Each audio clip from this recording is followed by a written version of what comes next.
Here's exactly how I convince SMA leads to book calls and the exact framework that you can actually use so you can do the exact same. So convincing leads to book calls is a skill that I've devoted a lot of time to. My whole agency was an appointment setting agency. While servicing clients, I've picked up a lot of easy tricks that you can use yourself to give you a huge competitive advantage in the marketplace. First, it's important to understand what actually makes leads schedule calls. Simply put, it is the curiosity slash interest that you've invoked and the size of the problem that they actually have. So how much pain a problem that they have is causing, let's say it's Facebook ads, plus how much curiosity that you've invoked that you can actually, resolve that problem and relieve their pain.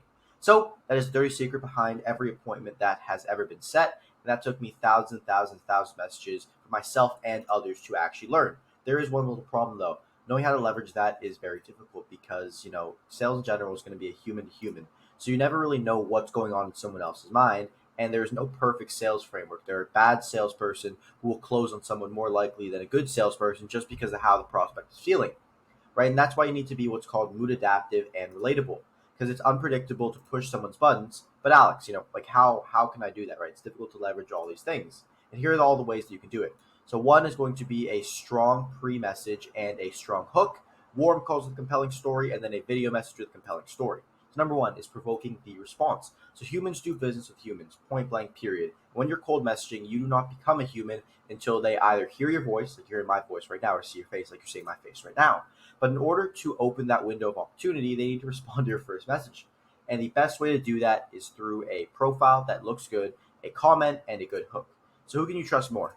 This is person number one. I blocked out their name because it's going to be pretty hard to trust them. Compared to my friend Dylan Bowditch, who has a very trustable and human-like profile.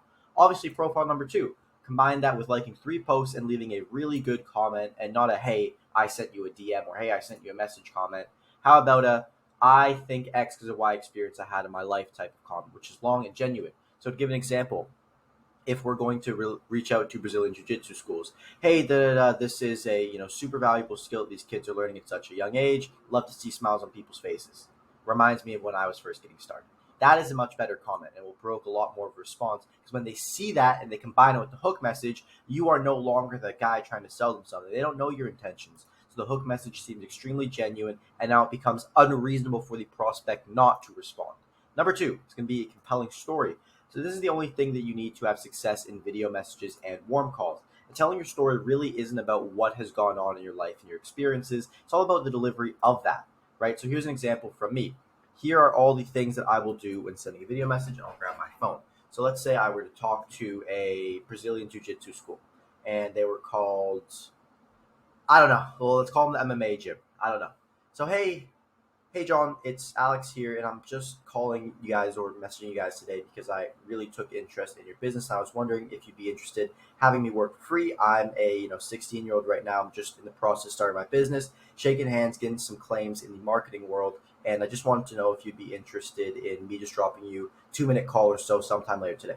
Let me know. And by doing that, what I do is first things first is I sell myself ahead of my service, barely even mention what I do at all. Right, I want to put myself ahead of my service because I'm a lot lower on the hierarchy. I remain super casual, right? The goal, and I know that jiu-jitsu schools are the formal type of niche, like a lawyer or doctor. So I want to remain super casual. I state my motive from the beginning that I want to work with them for free, and I'm extremely transparent about why I'm doing the whole thing. And that's the video message. One time and over time, through actually practicing this over and over and over again, you'll become far better at actually doing this and speaking your niche's language and resonating a lot more. The next place we can leverage our compelling story is going to be on the actual phone call that we go ahead and have with the prospect. Now, this is the second and more effective way of presenting yourself as a human being and convincing the lead, right? And having conversation builds even more of a human aspect because not only can they see your face, right, from your profile, but they can also hear your voice and interact with you like they're going to be doing once they're your client. The best way to conduct a phone call is like a mini sales call. So you'll first remove their words by letting them know you don't have very long. This will remove the fear of them, having their time wasted. So one thing that I always like to do, and you saw it actually at the end of the video message, I say, hey, do you have 2 minutes or so for me to give you a quick call? Right? I remove their fear of having to waste their time because the first thing I say is have me give them the call, which doesn't require them time to actually set up, dial, do all these things. And I say, I've only got 2 minutes or so, da da da. And one of the ones you can say, hey, I only got 2 minutes before I run to the gym. And one of those, and why that's such a great thing is because now the prospect isn't scared of having their time wasted, so they're going to be a lot more interested in actually hearing what you have to say if they're interested. And this is where niche resonation shines, right, on this actual call, because you're going to have an understanding of your business to open up the conversation. Another example could be the soccer school niche, right? That's a niche that I think I resonate a lot with. I would be, let's say I reached out to a soccer school where I am in Toronto, right? I know that the sun's finally starting to come out, luckily. So I'd say, hey, man, how are you gearing up for the outdoor season? Right? And that's how I'd open up the conversation with something like that, because I understand the niche, I understand what's going on, and that will allow me to get into conversation super easily.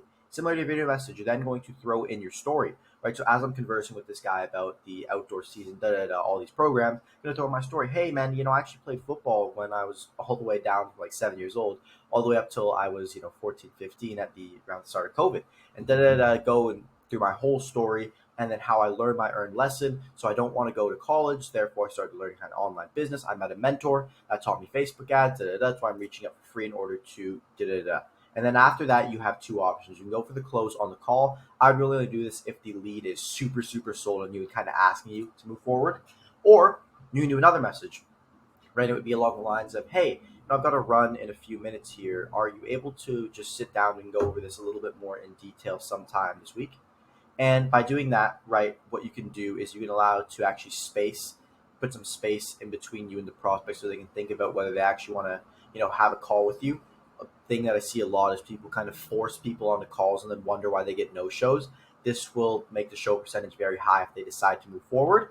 And then by, I guess, pushing yourself away, you build a lot of trust with your prospect, right? You're not trying to close, you're not trying to push them onto the call. And by doing that, you actually pull them in a lot more.